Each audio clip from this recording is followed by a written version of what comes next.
Hello, आता आपण बघूया बिन दोघांतली ही तुटेनाचा एपिसोड रिव्ह्यू. कालच्या भागात आपण बघितलं की समर स्वानंदीला फोन करतो आणि स्वानंदीला सांगत असतो की अधीरा असा असा हट्ट करते मेहंदी काढायची म्हणून. तेव्हा स्वानंदी बोलते, मग केलात का विचार? तेव्हा समर बोलतो, कुठला मेहंदीचा? काय वेळ बीड लागलाय का मला? ऑफिसच्या मीटिंगला मेहंदी काढून बसू का? तेव्हा स्वानंदी बोलते की अधीरासाठी अहो शुभ कार्य आहे त्यामुळे. तेव्हा समर बोलतो की शुभ कार्य मग काय मेहंदी काढण्याने शुभ कार्य आणि मेहंदीचा काय संबंध? तेव्हा स्वानंदी बोलते की नाही नाही, मेहंदीचा नाही संबंध, भांडणाचा संबंध आहे.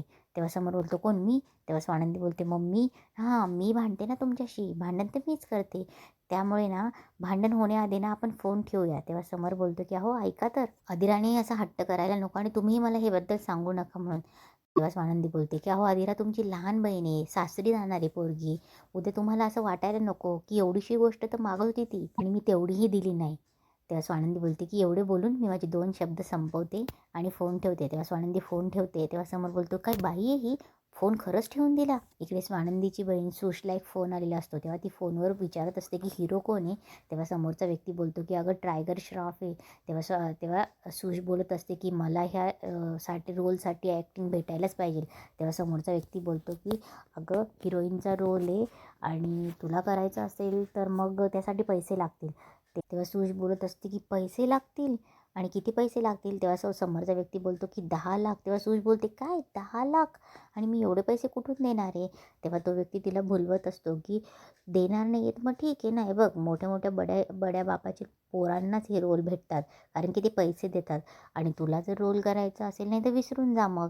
तेव्हा ती बोलते, पण अहो एवढे 10 लाख मी कसं देणार आहे? तेव्हा तो बोलतो की तू मला एकदा सांगितलं होतंस ना की तुझ्या बहिणीचं लग्न समर राजवाड्याशी ठरलं आहे म्हणून. अगं मग जिजाजी आहे, जिजाजी सांग ना, तो पैसाही भरेल आणि तुझं फिल्मही लॉन्च करेल. तेव्हा सुश बोलते की असं कसं करणार आहे मी? बरं मी याबद्दल आईशी बोलते आणि तेव्हा फोन ठेवते. तिकडे मल्लिका तिच्या मैत्रिणीशी फोनवर बोलत असते आणि बोलते की तुला प्लॅन लक्षात आला आहे ना? तेवढा तिथे अंशू येतो आणि बोलतो की मॉम. तेव्हा मल्लिका फोन ठेवते आणि बोलते की काय झालं? तेव्हा अंशू बोलतो की मॉम हा समर दादा आत्ताच स्वानंदीच्या मुठीत चालला आहे, तो तिचं ऐकायला लागला आहे, आत्ताच तो इतका ऐकायला लागला आहे, ते लग्नानंतर काय? तेव्हा आत्ताच तो तिच्या तालावर नाचायला लागला आहे. तेव्हा मल्लिका बोलते की नाचू दे की, आपण फक्त बघत राहायचं. तेव्हा अंशू बोलतो की काय बोलतेस तू? तेव्हा मल्लिका बोलते की मेहंदी लावता येत ना, लावू दे, त्या मेहंदीचा बेरंग कसा करायचा ना ते मला चांगलंच माहिती आहे. इकडे सुश मंदाकिनीकडे येते आणि बोलते की मम्मा ऐक ना प्लीज ना, लाड घालत असते. तेव्हा मंदाकिनी बोलते की काय झालं? तेव्हा सुश बोलते की मम्मा मला पैसे हवे, दे ना 10 लाख रुपये. तेव्हा मंदाकिनी बोलते की काय 10 रुपये? वेडी, 10 रुपये? तेव्हा ती बोलते की नाही 10 लाख रुपये. तेव्हा मंदाकिनी बोलते की बावट झालीस का तू? असे 10 लाफा देईल तुला? अगं 10 लाखावर किती शून्य असतात ते तरी माहिती का? इकडे तुझ्या दोघी भावंडांची लग्न तोंडावर आली, कुठून देणार आहे मी तुला हे पैसे? तेव्हा सुश बोलत असते की मॉम प्लीज ना, मी 10 लाख रुपये जर प्रोडक्शन हाऊसला दिले ना तर ते मला हिरोईनचा रोल देणार आहे आणि टायगर श्रॉफची हिरोईन. तेव्हा मंदाकिनी बोलते की बावटपणा करू नकोस, चल जा, तुला मी मेहंदीच्या डिझाईन सिलेक्ट करायला लावलं होतं ना, त्या कर जा, चल जा. इकडे मल्लिका समरच्या आजीच्या खोलीत येते आणि बोलते की आजी स्वानंदीचा चुडा द्यायचा राहिला आहे ना, आपल्याला द्यावा लागेल ना? तेव्हा आजी बोलते की का गं त्या दिवशी दिला नाही का? तेव्हा मल्लिका बोलते की नाही ना, आता दुकानात केवढा घोळ झाला बघितलं नाही का? तेव्हा मल्लिका उगाचच बोलत असते की आई अहो बघा ना, म्हणजे मगाशी तिकडे असं झालं, एक ना एक गोष्टी विघ्नासारखं येतच आहे. तेव्हा आजी बोलते की अगं तू जास्त विचार नको करू, वेळीला महत्त्व दे. तेव्हा आजी मल्लिकाकडे बांगड्या देते आणि बोलते की ह्या स्वानंदीला दे. तेव्हा मल्लिका बोलते की एवढ्या 6 बांगड्या द्यायच्या आहेत तिला? तेव्हा आजी बोलते की 4 या समरने केलेल्या आणि 2 मी माझ्या नाचणीसाठी करून ठेवल्या त्या, आणि याच्यामध्ये ठेव आणि देहत. तेव्हा मल्लिकाला थोडा राग येतो, ती जाते आणि ती काहीतरी मनात विचार करते. तेवढ्यात तिला मंदाकिनीचा फोन येतो. तेव्हा मल्लिका फोन उचलते. तेव्हा मंदाकिनी बोलते की हॅलो विहीनबाई, अहो त्या दिवसानंतर आपलं बोलणंच नाही झालं, मला खूप राग आला होता हं. तेव्हा मल्लिका बोलते की अहो मग त्या दिवशी घडलंच असं ना, आणि कसं आहे ना, आमचे ते जुना दुकान आहे, तर मग ते असं होऊन जातं ना की एवढं आपल्या जुन्या कस्टमरकडनं असं घडतं आहे, तर मग थोडंसं चांगलं नाही वाटत ना हो ते. आणि त्यात समोरचं टेन्शन, आणि त्याला कळलं तर तो काय करेल, आणि त्याला पैशांबद्दल मी खूप आधीही सांगितलं हो तुम्हाला देण्याबद्दल, पण काय करणार, तो ऐकतच नाही. तेव्हा मंदाकिनी बोलत असते की काय करणार, 2 मुलांची लग्न तोंडावर आली आणि पैसेच नाही. तेव्हा मल्लिका तिला एक प्लॅन सांगते, तुम्ही एक काम करता का, मी तुम्हाला आता बांगड्या द्यायला येते ना, तर तुम्ही त्याच गहाण ठेवा, तेव्हा मंदाकिनी बोलते की नाही नाही नाही असं कसं, अहो पण ते स्वानंदीचे आहेत ना. तेव्हा मल्लिका बोलते अहो कोणाला कळणार आहे, आजकाल बाजारात मार्केटमध्ये सोन्यासारख्याच लख्ख चकचकीत बांगड्या भेटतात. तुम्ही या गहाण ठेवा आणि स्वानंदीला त्या बाजारातल्या द्या. आणि असंही म्हणजे तसं आम्हाला माहिती नाही, आम्ही बाजारातलं कधी वापरत नाही ना. पण मग तुमच्याकडे पैसे आले की तुम्ही ते सोडून द्या स्वानंदीला. तेव्हा मंदाकिनी बोलते की नाही नाही हे जरा अतिच होतं आहे, नाही नाही काय सांगतायत तुम्ही. तेव्हा मल्लिका बोलते की अहो असंही गरजवंतांना अक्कल नसते असं म्हणतात ना. तर तुम्ही बघा बाबा, आता तुम्हाला काय करायचं ते तुम्ही ठरवा. आणि असंही स्वानंदी आमच्याच घरी येणार आहे ना, राजवाड्यांच्या घरी. आणि तिला दर सणाला कसलं कसलं सोनं मिळणार याचा तुम्ही विचारही करू शकत नाही. आणि मल्लिका फोन ठेवते. इकडे आदिरा समरला फोर्स करत असते की मेहंदी काढ म्हणून. तेव्हा समर एका हातावर मेहंदी काढतो. तेव्हा आदिरा बोलते की दुसरा पण हात दे ना. तेव्हा समर ऐकत नसतो. तेव्हा आदिरा आजीला सांगते. तेव्हा आजी बोलते की काढून घेणारे पेंट्या. तेव्हा रिक्वेस्ट करून आदिरा समरच्या दुसऱ्या हातावरही यस काढते. इकडे मंदाकिनी तिच्या मैत्रिणीला काहीतरी खुणवते, काहीतरी सांगते आणि बांगड्या बघत असते.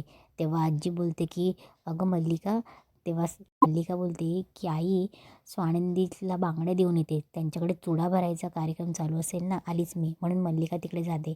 इकडे स्वानंदीचा मेहंदीचा दिवस असतो. इकडे मेहंदीच्या ठिकाणी त्यांची सगळ्यांची मज्जा चालू असते.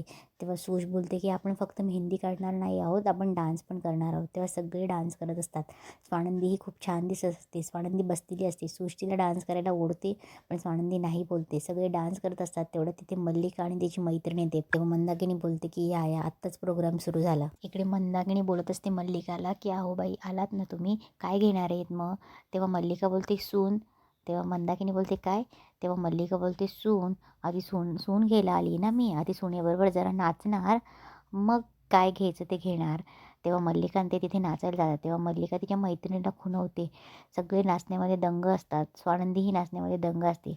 मल्लिकाच्या मैत्रिणीने बाटलीमध्ये काहीतरी आणलेलं असतं आणि ती पटकन त्या सुट्ट्या मेहंदीमध्ये मिसळवते. इकडे मंदाकिनी मल्लिकाला बेडरूममध्ये घेऊन येते आणि बोलते की इथे बसा म्हणून. तेव्हा मल्लिका बोलते की नाही नाही मी बसायला नाही आली, तुमच्याकडे महत्त्वाचं काम आहे, ह्या बांगड्या घ्या. आणि हां, मी तुम्हाला ही आयडिया दिली ही सांगू नका हां. मल्लिका मुद्दाम मंदाकिनीला सांगते की तुम्ही तुमच्या मुलीची आणि तुमच्या नवऱ्याची शपथ घेऊन सांगा की तुम्ही हे कोणाला सांगणार नाही म्हणून. तेव्हा सुशी तिथेच उभी असते. तिला काही कळत नसतं की ह्या बोलतायत ते. तेव्हा सुश बोलते की काय चाललं आहे, काय शपथा घेतायत तुम्ही. तेव्हा मंदाकिनी सांगायला लागणार. तेवढ्यात मल्लिका तिला खुणवते. तेव्हा मंदाकिनी बोलते की जा गं तू तिकडे मेहंदी काढ, जा नाच, मोठ्यांमध्ये असं पडायचं नाही, तुला कळत नाही का. तेव्हा सुश बोलते की हो पण तुमचं काय चाललं आहे. तेव्हा ती सुशला बाहेर काढते.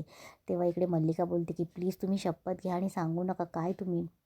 तेव्हा मंदाकिनीने शपथ घेतलेली असते की ती कोणाला सांगणार नाही म्हणून. मल्लिकाचा प्लॅन आता काय असतो ते आपल्याला बघायला भेटेलच. इकडे मेहंदी लावायचा प्रोग्राम सुरू होतो. तेव्हा मेहंदीवाली बोलते की चला सुरुवात करू का मेहंदी लावायला. तेव्हा मंदाकिनी बोलते की हो हो, फक्त ती वाटीमध्ये भिजवलेली मेहंदी आहे ना, ती पहिले लावा, शास्त्र असतं ते, मग नंतर कोणातली. आणि त्या मेहंदीमध्ये काहीतरी भिजवलेलं, यांनी काहीतरी मिक्स केलेलं असतं मल्लिका आणि तिच्या मैत्रिणीने, स्वानंदीच्या हाताला त्रास व्हावा म्हणून. तेवढ्यात सुश पाणी घेऊन येत असते आणि मल्लिकाची मैत्रिणीकडनंच सुशकडे जाता जाता त्या ग्लासांना धक्का लागतो आणि नेमका एक ग्लास त्या मेहंदीमध्ये पडतो. मल्लिकाला खूप चीड येते आणि इथेच आजचा एपिसोड संपतो.